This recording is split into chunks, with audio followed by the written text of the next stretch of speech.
नमस्कार. आपण कृषी महालक्ष्मी बचत गट तेलंगवाडी इथे आलेलो आहोत.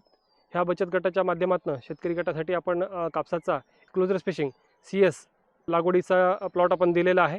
याच्यामध्ये आपण बघू शकता कापसाची लागवड झालेली आहे आणि कापूस आता पाते लागण्याच्या अवस्थेमध्ये आहे. याच्यामध्ये जे महत्त्वाचे जे 2-3 गोष्टी आहेत ते म्हणजे युरियाचा अतिरिक्त वापर न करणे. इथं पावसाचं प्रमाण कमी असल्यामुळे ऑलरेडी आपण युरियाचा वापर कमी केलेला आहे. त्याच्यामुळं झाडाची काहीक वाढ तेवढी झालेली नाही आहे.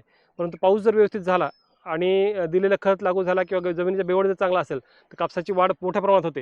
आणि कापसाची वाढ जर मोठ्या प्रमाणात झाली तर हे क्लोजर स्पेसिंगमधलं आपण जे कापूस आहे हे दाटतंय. तर हे दाटू नये म्हणून आपल्याला प्लांट ग्रोथ रेग्युलेटर PGRचा वापर करायचा आहे. याच्यामध्ये चमत्कारसारखं जे औषध आहे हे साधारण लिटरला 1 मिली किंवा 1.5 मिली याप्रमाणे आपल्याला वापरायचं आहे.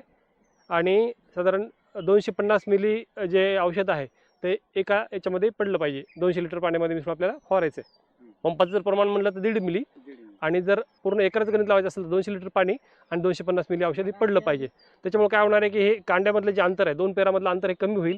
झाडाची वाढ थोडीशी नियंत्रित राहील आणि त्याच्यामुळे झाडाची काहीक वाढ न झाल्यास ते अन्नद्रव्य जे आहेत हे बोंडाकडे वळती होतील आणि बोंडाकडे वेळ झाल्यानंतर आपल्याला कापसाचं उत्पन्न निश्चितपणे वाढेल. हे महत्त्वाचं आपल्याला याच्यामध्ये कळायचे. शक्यतो 45 दिवसानंतर एक फवारणी आणि 65 दिवसानंतर दुसरी फवारणी अशा 2 फवारण्या घ्यायच्यात.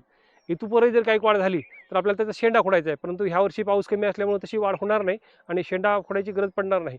पण जर आपल्याकडे ड्रिपची व्यवस्था असेल, आपण जर खत दिलेलं असेल, खत लागू झालेलं असेल तर झाडाची वाढ होते आणि अतिरिक्त झाडाची वाढ झाली तर मग फांद्या वाढतात. परंतु प्रत्यक्षात जे बोंडाची संख्या आहे, बोंडाची संख्या वाढत नाही. आपल्याला शेंडा खोडायचा आहे. जे दादा लाड तंत्रज्ञान, दादा लाड तंत्रज्ञानामध्ये सुद्धा आपल्याला शेंडा खोडण्याची शिफारस केलेली आहे. त्या पद्धतीने आपल्याला ते अंमलात आणायचं आहे.